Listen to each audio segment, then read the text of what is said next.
Shalom bien-aimés, je nous invite à adorer l'Éternel ce matin avec le psaume 101, psaume de David. Je chanterai la bonté et la justice, c'est à toi, Éternel, que je chanterai. Je prendrai garde à la voie droite. Quand viendras-tu à moi? Je marcherai dans l'intégrité de mon cœur au milieu de ma maison. Je ne mettrai rien de mauvais devant mes yeux.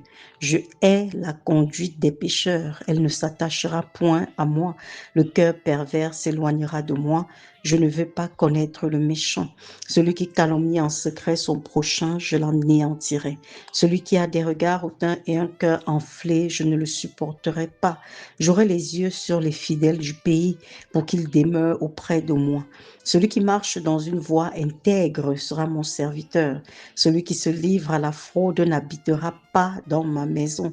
Celui qui dit des mensonges ne subsistera pas en ma présence. Chaque matin, j'anéantirai tous les méchants du pays afin d'exterminer de la ville de l'Éternel tous ceux qui commettent l'iniquité.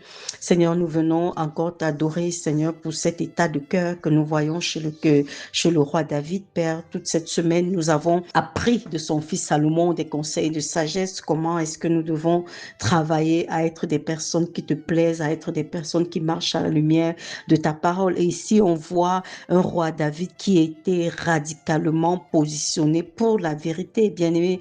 Ici, on voit un roi David qui était radicalement positionné pour la vérité. Il n'y avait pas d'équivoque par rapport à son attitude. Ici, il avait choisi la voie à suivre et sa voie, c'était celle de l'intégrité. Sa voie, c'était celle de la vérité. Sa voie, c'était celle du bien. Et par conséquent, Seigneur éternel, nous venons également répandre nos cœurs devant toi pour dire, oh Seigneur, que ta nature soit de plus en plus manifeste en nous, effectivement, afin que nous soyons des personnes qui pouvons vivre effectivement dans la vérité, qui pouvons faire des choix de vie clairs. Ici, on voit le roi David dit, je prendrai garde à la voie droite. On comprend que c'était sa responsabilité. Père, il avait compris que c'était sa responsabilité de choisir sa voie, telle que tu nous le dis dans Deutéronome 30 au verset 19, je mets devant toi la vie et la mort, la bénédiction et la malédiction. Choisis. Ici, il avait compris que sa responsabilité, c'était de faire des choix clairs. Et c'est pour ça qu'il dit, je marcherai dans l'intégrité de mon cœur. On voit quelqu'un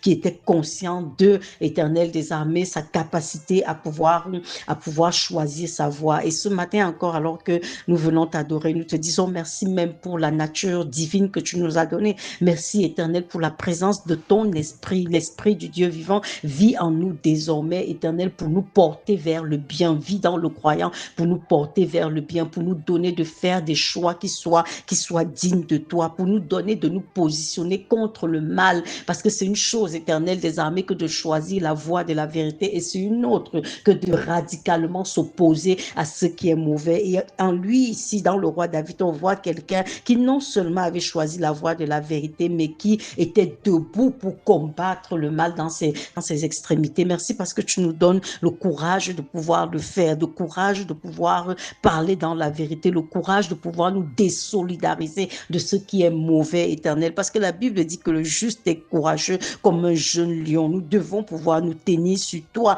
éternel des armées, pour dire non au mensonge, pour dire non au mal, pour dire non à la corruption, pour dire non à la calomnie, pour dire non à toute forme de méchanceté comme il a fait ici. Merci Seigneur éternel, parce que nous savons que tant que nous avons les regards fixés sur toi, Seigneur, tu vas nous porter et nous amener à traverser la ligne d'arrivée avec gloire. Merci parce que tu nous donnes des personnes engagées. Merci parce que tu nous donnes des personnes fermes dans la voie que nous avons choisie. Merci parce que tu nous donnes à travers même notre vie du quotidien, Seigneur, de pouvoir attirer d'autres à toi, Seigneur, parce que la Bible dit que, Seigneur, par ton esprit en nous, Seigneur, nous pouvons attirer d'autres personnes, nous pouvons attirer d'autres personnes à toi. En nous comportant, Seigneur, de la bonne façon, nous allons convaincre d'autres personnes, effectivement, que tu es le chemin à suivre. Merci parce que, Père, tu nous donnes de ne pas reculer. Certes, le mal prend des proportions. Certes, les méchants sont farouches, ils sont féroces. Mais, Seigneur, tu nous donnes de compter sur toi parce que le plus fort est en nous. Nous sommes conscients de cela.